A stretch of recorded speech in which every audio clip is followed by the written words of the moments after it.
Bonjour à vous qui nous écoutez. Nous sommes Amy, Nolan et Nolan, du conseil municipal jeune de Nivola-Vermel. Bienvenue dans ce premier épisode de notre podcast « Ma vie de jeune citoyen ». T'as des questions ?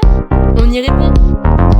Auditeurs, auditrices, ici, Ma vie de jeune citoyen. Nous allons parler de l'entrée en 6e avec nos invités. D'abord, nous accueillons les élèves de CM2 qui vont poser leurs questions à des collégiens et à un professeur. C'est à vous. Bonjour, je m'appelle Solveig. Bonjour, je m'appelle Sarah. Bonjour, je m'appelle Héloïse. Nous sommes en CM2. Il se passe si le bus est en retard. On doit d'abord aller en vie scolaire où on précisera que notre bus est arrivé en retard. Ils nous donneront un papier d'absence. Il suffira de le présenter au professeur. Si on a envie d'aller aux toilettes, est-ce qu'on peut y aller pendant les cours ? Non, on peut pas y aller car déjà les toilettes sont pas forcément à côté et il peut y avoir un problème dans les couloirs. Alors, bonsoir. Je vais quand même vous rassurer un tout petit peu sur la question des toilettes, parce que c'est quand même une question assez importante. On a des jeunes qui vont avoir quand même à un moment besoin d'aller vers les toilettes. Bien évidemment, nous cherchons à limiter le nombre de déplacements au maximum. Après, c'est là où s'établit déjà une question de confiance entre l'enseignant et l'élève. C'est-à-dire qu'à un moment, quand moi un élève me dit « est-ce que je peux aller aux toilettes ?», si il vient juste de rentrer après une récréation, là je vais lui dire « déjà tu vois, tu avais la récréation auparavant, donc on va voir, tu vas attendre ». Et après j'observe l'élève. Si à un moment je vois que l'élève remue les jambes assez régulièrement, ne se sent pas très bien, etc., je vais quand même retourner vers cette personne et lui dire « bon, là, tu tiens ta vessie ». Si à un moment je vois vraiment que l'élève ne peut pas, et là à un moment je lui pose directement la question, je lui dis « il faut que je te fasse confiance, tu peux tenir ou tu peux pas tenir ».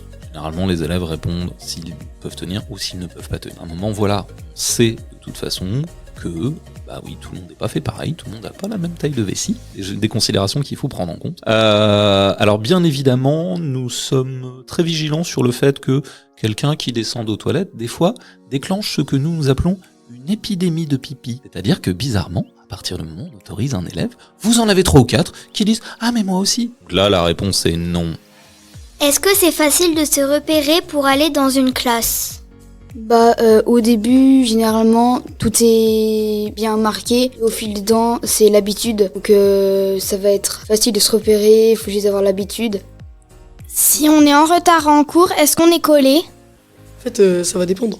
Parce que si vous êtes en retard une fois, intercours, y a rien. Mais c'est au bout de 3 fois où là vous prenez une heure d'école de 17 à 18 le jeudi. Si on se trompe de salle et qu'on est en retard, est-ce qu'on a des heures de colle ? Ça va dépendre. Comme si on est en retard, je fais plein de fois, oui, mais la première fois, non, pas trop. Est-ce qu'il y a des matières qui changent par rapport au CM2 ? Il y a plusieurs matières. Déjà, on a un prof pour chaque matière. Après, il n'y a pas beaucoup de matières qui changent. Ça va être un peu différent, c'est sûr, mais après, on a de l'art plastique, de la musique, il y a de la physique-chimie, ça change un peu plus, et de la SVT surtout. Par rapport aux questions des matières, en fait, même si il n'y a pas des changements gigantesques, vous connaissez les matières, vous les avez étudiées dans les écoles primaires, mais bien évidemment, le changement fondamental, c'est que cette fois-ci, vous avez un professeur, une professeure, pour chaque matière. Presque une dizaine de personnes qui s'occupent d'eux. Mais aussi, c'est un avantage parce que à partir de là, vous allez pouvoir aussi identifier véritablement la matière et une personne. Vous allez aussi avoir sur les 4 ans de votre collège des professeurs qui seront différents selon les matières, qui pourra aussi vous permettre à des moments d'avoir différents types d'enseignements. Comment se passe la cantine et est-ce qu'il est facile d'y accéder ? C'est assez facile d'y accéder. Il y a un ordre de passage plus précis généralement qu'en primaire, parce qu'il y a plus de classes. Comment se passent les heures où il n'y a pas de prof ? Les heures où il n'y a pas de professeur, si c'est en dernière heure, on peut sortir. Mais il y a, par exemple, pour toute l'année, en payant 8 €, on peut accéder au foyer. Il y a des jeux, quelques films, de baby-foot. Sinon, on peut aussi aller en salle réseau pour utiliser les ordinateurs. En salle d'études pour faire les devoirs. Ah oui, et il y a aussi le CDI. Si on parle à son voisin de classe, est-ce qu'on se fait punir ? Ça va dépendre professeur. Il y en a certains qui peuvent tolérer un petit peu le bruit. Sinon, on peut avoir une punition si vraiment on se met à trop parler, à faire du bruit et déranger la classe. Je reviens sur cette question du bavardage parce qu'elle est importante. À partir d'un postulat de base, bavarder gêne les autres. C'est pour ça qu'à un moment, on ne veut pas. Il y a une question que ce soit morale, pas morale, etc. À un moment, bavarder gêne les autres pour le travail. Donc à un moment, si un élève bavarde, je parle pour ce qui me concerne, je vais lui dire une première fois, très clairement, très froidement, sans intonation particulière, en lui indiquant voilà, là à un moment je te l'indique une première fois, c'est stop. La deuxième fois, je vais lui dire effectivement de façon un petit peu plus sèche, et puis la troisième fois, c'est à ce moment-là où je vais décider si oui ou non je mets une sanction à l'élève. Maintenant, attention. Les professeurs, et c'est ça qui déstabilise un petit peu les élèves, et selon les cas, n'ont pas forcément la même tolérance au bruit. Par exemple, si à un moment vous lancez une activité de groupe, là, vous savez qu'il y aura des échanges. Vous savez qu'à des moments, il va y avoir aussi un petit peu de bavardage au milieu de tout ça. Ça, il faut l'accepter. Si à un moment, je dis aux élèves, là, vous vous asseyez 3-4 autour d'une table, vous faites une activité, je ne m'attends pas à une classe silencieuse, ça n'est pas possible. Et puis même si vous étiez les groupes de travail adultes dans une entreprise, ça ne fonctionnerait pas non plus. On nous parle de tablettes, mais à quoi servent-elles ? Les tablettes, elles vont plus servir les travaux, quand ça peut pas être projeté au tableau. Ça va être sur l'NT. Sinon, c'est pour regarder les devoirs sur l'NT, tout ce qui est envoyé par AirDrop. Là encore, ça va dépendre des matières et des enseignants. D'abord, certains professeurs n'utiliseront pas du tout la tablette. Voilà, soyons clairs, à des moments, la tablette, on faisait avant, on peut faire sans. La tablette n'est pas un instrument qu'on sort tout le temps, à tous les cours. Par contre, cet outil a été mis à disposition par le conseil départemental de l'Isère. C'est un investissement important, c'est fait avec les impôts de vos parents.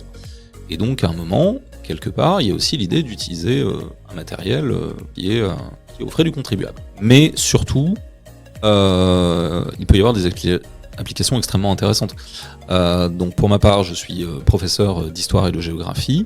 Une des applications sur lequel je fais travailler les élèves, qui est Google Earth, qui est un logiciel pour à la fois se géolocaliser, mais surtout observer par satellite le monde entier. Ça permet aux élèves de dire à un moment, tel pays que vous étudiez, tel lieu, nous allons pouvoir nous y projeter de façon virtuelle et ainsi mieux l'appréhender, mieux le comprendre.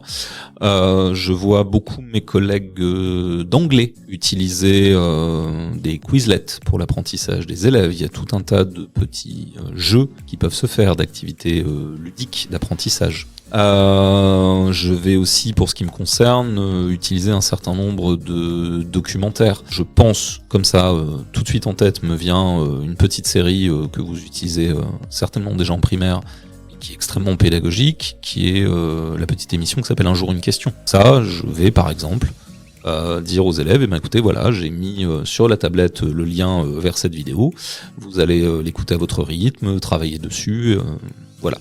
Mais après, sans rentrer dans une discussion trop longue là-dessus, vous avez tous entendu parler de la question du temps d'écran que passent les enfants devant. Et voilà, nous on a une démission importante qui est rappeler que la tablette est un outil de travail. Donc là aussi je rajoute un exemple de surveillance des tablettes. Nous les professeurs, nous disposons sur la tablette d'un système qui s'appelle En Classe, et qui nous permet, une fois que les élèves sont connectés, à nous les professeurs, de prendre le contrôle de votre tablette. Est-ce qu'il y a vraiment beaucoup d'heures de colle ou pas ? Pas tant que ça, mais en fait ça va dépendre de la personne. Parce que plus vous allez faire de bêtises, plus vous allez prendre d'heures de colle. Pour les mots, pour tout.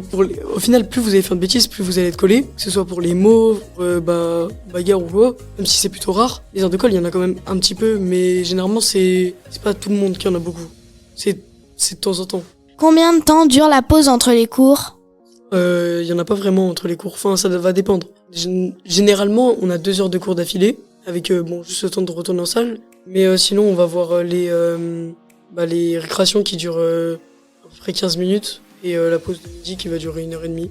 J'ai une question qui pourrait intéresser les futurs collégiens. Comment se passe le jour de la rentrée pour les 6e ? Alors allons-y, attaquons cette journée absolument cruciale, qui est la journée d'entrée en 6e. Et avant cela, cette journée n'est pas tout à fait le premier contact. Si c'était la journée du premier contact avec le collège, alors oui, on aurait un certain nombre d'élèves qui seraient particulièrement anxieux. Ça, on ne le souhaite pas. D'abord, l'année précédente, en CM2, les écoles du secteur vont recevoir la visite d'une personne de notre collège qui est notre infirmière, qui va servir d'ambassadrice déjà du collège, à la fois pour des questions sanitaires et sociales, mais aussi à un moment pour expliquer, tiens, en fait, le collège, c'est ça. Sur un samedi, je n'ai pas tout à fait la date en tête, mais elle sera disponible sur le site de l'établissement. Une journée de porte ouverte est organisée. Et cette journée de porte ouverte, avec tous les intervenants du collège, il y a les différents adultes qui sont là, ça peut être les professeurs, mais même d'autres personnes qui interviennent au collège, plus des élèves qui sont motivés. On accueille les familles et ces journées rencontrent vraiment un succès, on va dire, en termes de visite. On a pratiquement 60%, enfin c'est à peu près les chiffres qu'on avait relevés pour l'année dernière, des parents et des familles de CM2 qui viennent. Alors bien sûr, cette journée-là, pour eux, il y a une certaine appréhension. J'ai posé la question là récemment à la classe de 6e dont je m'occupe cette année, de savoir au fait, parmi vous, combien s'étaient sentis un petit peu anxieux, beaucoup anxieux, pas anxieux du tout. Alors, c'était un tiers, c'est-à-dire un groupe qui m'a dit non, ça allait, on a une petite pointe d'appréhension mais pas trop. D'autres qui m'ont dit ah ouais, non quand même, on avait un petit peu peur, et d'autres qui ont dit non, c'est bon, en fait, ça nous a pas fait plus de soucis que cela. Et si on cite le cas particulier du collège Prébény, qui est un véritable paquebot, vous allez être 950 élèves, donc c'est quelque chose de particulièrement impressionnant. Et que ce soit pour l'organisation, pour les cours, pour la taille de l'établissement, pour trouver les salles. D'ailleurs, dans vos questions, il y avait un peu des aspects où comment on se repère un petit peu. Et en fait, cette journée, elle est là pour ça. Donc nous, notre mission de professeur principal, c'est de vous accueillir avec bienveillance, véritablement. Là, je ne fais pas d'exagération. Nous avons vraiment ce mot d'ordre et cette mission qui est de dire on montre aux élèves qu'ils arrivent dans un cadre bienveillant.